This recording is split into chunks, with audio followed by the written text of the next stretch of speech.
Bonjour, comment vas-tu? Moi, je te ferai luz da minha dia feitiço.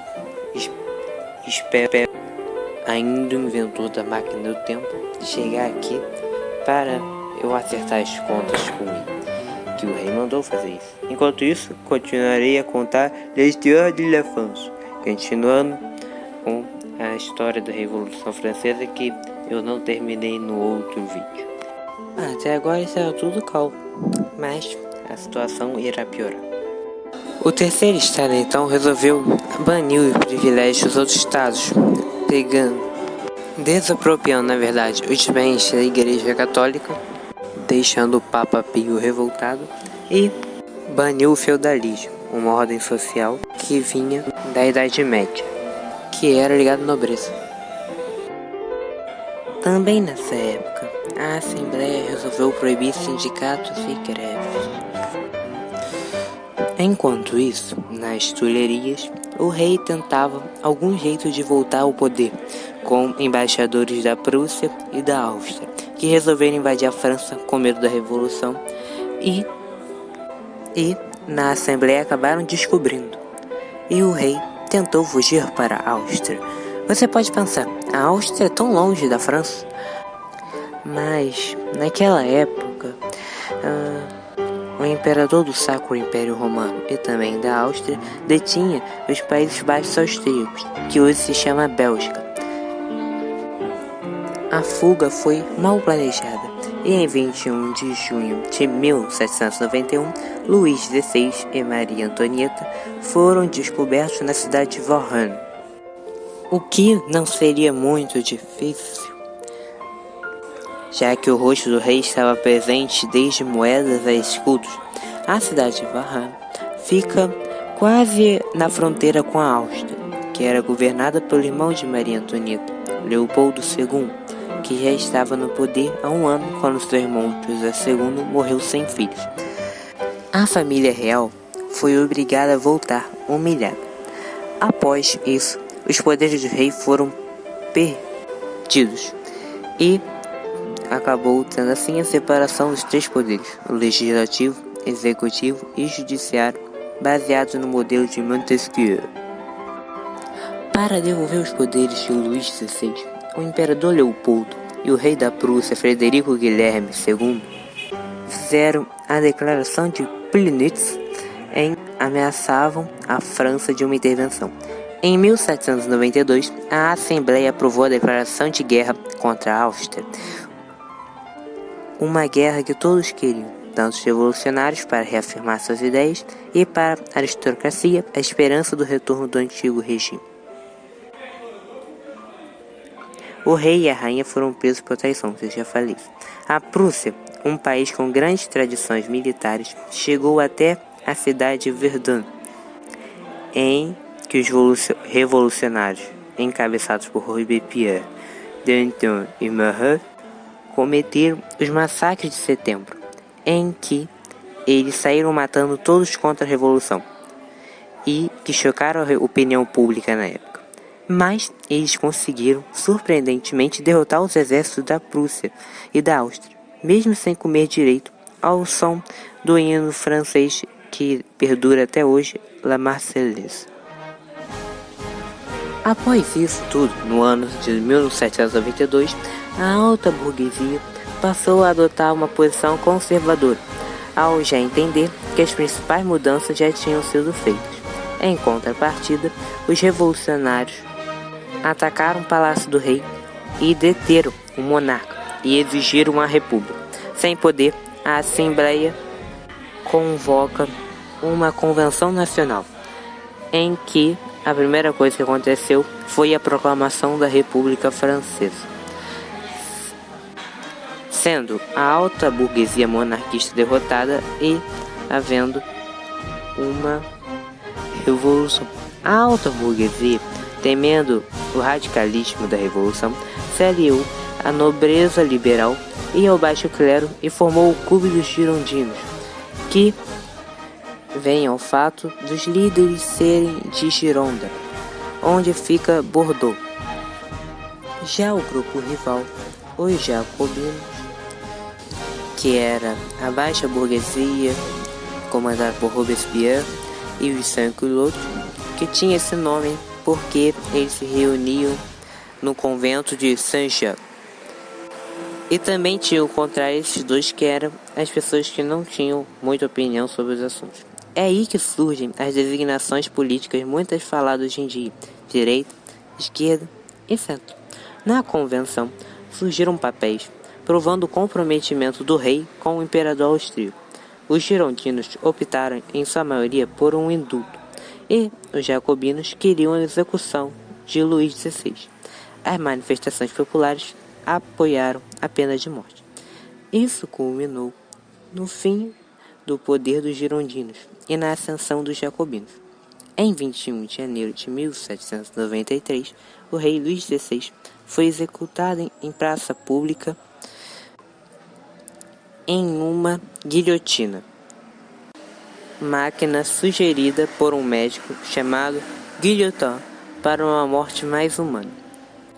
Vários monarcas europeus indignados e com muito medo de serem o próximo se uniram formando a primeira coalizão, na verdade, contra a França. Essa coalizão tinha o financiamento do Reino Unido, principal potência da época. Depois de uma série de decisões ruins, os girondinos foram expulsos da convenção, com Marat, Hébert, Danton e Robespierre e outros assumindo o poder. Marat, que era um escritor de jornal, L'Ami du Peuple, fazia textos colocando nomes de seus inimigos e os mandando para a guilhotina, até que uma jovem, Charlotte Corday, dizendo que tinha nomes para mandar para a guilhotina, chega até Marat, que ficava o tempo todo numa banheira porque tinha problemas de pele, e mata ele, porque acreditava que estaria libertando a França, já que todo dia Marat mandava um montão de pessoas à guilhotina. Ela acabou sendo executada. E a tensão aumentou demais com a morte de Marat. Danton foi considerado muito moderado e foi substituído por Robespierre, que ficou com todos os poderes. E começou assim o Grande Terror. Nesse período foi constatado 15.000 pessoas mortas só na guilhotina. Entre eles, a rainha Maria Antonieta, Danton, que se tornou inimigo de Robespierre, Lavoisier, pai da química moderna, já que antes a química era muito ligada à alquimia. Ele, por exemplo, deu o nome do oxigênio, aquele elemento químico. E além de clérigos, aristocratas, girondinos e outras pessoas que eles achavam que eram inimigos da revolução. Até mesmo jacobinos como Hébert, que era um ateu que tinha um culto da razão e foi por isso que foi para a guilhotina. Porque Robespierre, que era um deísta, queria fortalecer o culto do ser supremo, que por sua vez contrapunha a Igreja Católica, que tinha suas igrejas vandalizadas, assim como túmulos de reis antigos. Todos os nomes de ruas de santos foram mudados e as missas foram proibidas e os fiéis tiveram que fazer suas cerimônias em alto mar. Talvez vocês perguntem, e os protestantes? Os protestantes, que na França se chamam Huguenots, já não existiam na França desde o século XVII, por isso não vamos mais falar deles. Os girondinos sobreviveram e articularam um golpe em 9 de Thermidor. O que é um Thermidor? É porque eles também mudaram o calendário e trocaram o nome dos meses. 9 de Thermidor é na verdade 27 de julho no calendário gregoriano, que é o que nós usamos e que é ligado ao cristianismo, já que foi o Papa Gregório quem mandou fazê-lo e deve ter sido isso o motivo porque trocaram o calendário. Também alguns não morreram na guilhotina, mas por outras maneiras, como o Delfim Luís XVII, filho de Luís XVI, e que foi deixado em condições subhumanas torturado por um sapateiro. Aos 10 anos de idade, morreu. Triste. Eu pretendo fazer um vídeo sobre calendários no futuro. Continuando, no 9 de Termidor, a convenção derrubou Robespierre e, como ele não tinha mais aliados porque os tinha matado ou os tinha afastado, foi deposto e depois foi guilhotinado também. Em 1794 e 1795, os girondinos retomaram o poder num período chamado de Diretório. O nome é porque os líderes do governo se chamavam de diretores. Agora vamos voltar à política externa. A primeira coalizão, ou primeira coligação, se uniu, união de países poderosos para derrotar a França. Podia ter dado muito errado a França. Mas no norte, a França lutava contra a Áustria, a Inglaterra e a Holanda. Eles conseguiram invadir e anexar os Países Baixos austríacos, a Bélgica, e invadiram a República Holandesa de Guilherme V e proclamaram lá a República de Batávia, agora um estado amigo da França. Na Itália, a coligação encontrou complicações também, depois de uma série de divergências com a anexão da Polônia, em que a Áustria, Rússia e Prússia simplesmente dividiram um outro país entre si. Catarina Grande, imperatriz da Rússia, saiu da coalizão. E a França, sob o comando do general Napoleão, um corso, que vem da Córcega, invadiu o reino de Sardenha-Piemonte, que posteriormente formaria a atual Itália, e conseguiu expulsar os austríacos da Itália, fazendo um tratado de paz em que ambos se beneficiariam. Eu ri aqui sem querer escrever paz com P-A-I-S. A França formou uma série de repúblicas no norte da Itália e a Áustria teria para si a República de Veneza. Mas após o Tratado de Paz, Napoleão continuou com sua expansão e invadiu os estados papais, onde ficava o Papa, e capturou o Papa em Roma.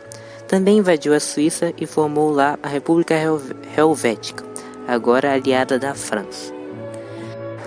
O Diretório, para afastar Napoleão do país, já que ele tinha ficado muito popular entre os franceses, mandaram ele para o Egito, já que a marinha da Inglaterra era muito forte e ela poderia atrapalhar, e ele, Napoleão na verdade, poderia trabalhar o comércio lá com os ingleses. Na ida até lá, ele resolveu passar pela Ilha de Malta, comandada pelos Cavaleiros Hospitalares, esse nome mesmo. Napoleão invadiu a cidade de Alexandria, no Egito, que era governada pelo Império Otomano, a atual Turquia. Em retaliação, o Império Otomano declarou guerra à França, contrariando uma aliança que os dois países tinham desde 1536. Napoleão tentou persuadir então o sultão Selim III para na verdade participar da guerra com ele aos mamelucos, que eram quem de fato governavam o Egito, dado a uma grande autonomia que o sultão dava a eles. Selim III recusou, e Napoleão então invadiu o Egito e quase conquistou tudo, passando pelas pirâmides, mas ao chegar ao Nilo se encontrou com a frota do almirante Nelson da Marinha Inglesa, um dos maiores almirantes da história, e destruiu quase toda a marinha francesa. Depois Napoleão tentou chegar até a Síria, mas não conseguiu e teve que voltar e resolveu fugir do Egito, deixando seus soldados lá e voltando à França. Napoleão voltaria à França e, com o apoio do polícia da população, deu o golpe de 18 de Brumário e acabou com o Diretório, se tornando agora um consulado da França, conhecendo o cônsul principal e mais 2 além dele. É assim o fim da Revolução Francesa, que durou 10 anos, e o começo das Guerras Napoleônicas. Gente, eu tentei fazer esse episódio com a história inteira, mas durou 21 minutos. Eu não vou colocar um vídeo tão grande dele assim. Então, parte 2 próximas 6 semanas que vem. A continuação de Napoleão. Próximo capítulo. Napoleão conseguirá invadir a Inglaterra. Os países conseguirão derrotar Napoleão. O Sacro Império Romano existe até hoje. Napoleão acabará sendo guilhotinado como os outros? Ou será que o Brasil vai invadir a França?